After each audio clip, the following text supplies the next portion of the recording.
So question here, go ahead and throw it in the chat if you have a guess. What percentage of agents never contact their client after close? Hint, I've shared some of these things recently. And there might be a gift for or a surprise for those who do get this right. About 50% said Michael. Let's see if there's any other guesses. 70% from John. 60% from Brian.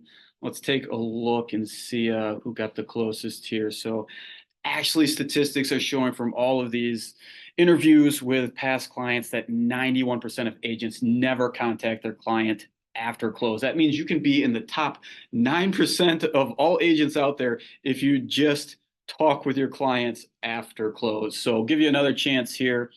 Blank percent of consumers report that they cannot remember their real estate agent's name after just 12 months. Any guesses on that one?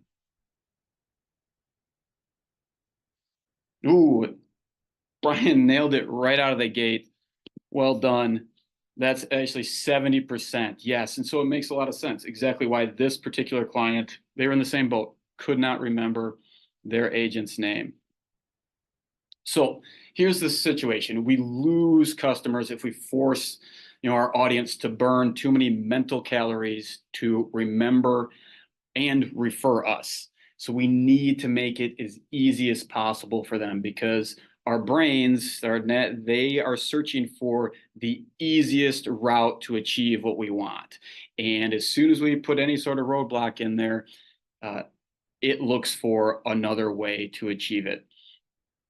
And the thing that's shocking about this is this agent, they didn't have to overcomplicate it.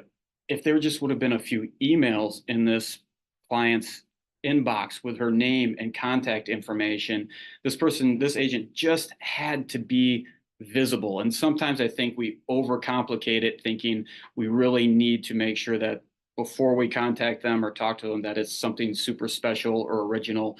But no, this client, all they wanted was their name and their phone number, and they just didn't have it available to them at that moment, so they went with somebody else. All right, and then the lesson number 2 to put in here, and I know some of you already answered this question, so has someone in your sphere of influence ever bought or sold real estate without you? If yes, put a Y in the chat. And the reason being, and I bring this up, is this agent who missed out on this business may not even know. Like, we've all experienced sometimes somebody selling from our sphere or buying from our sphere, and then we learn about it. But in this instance, this person doesn't even know that this past client sold with somebody else unless they happen to come across that information.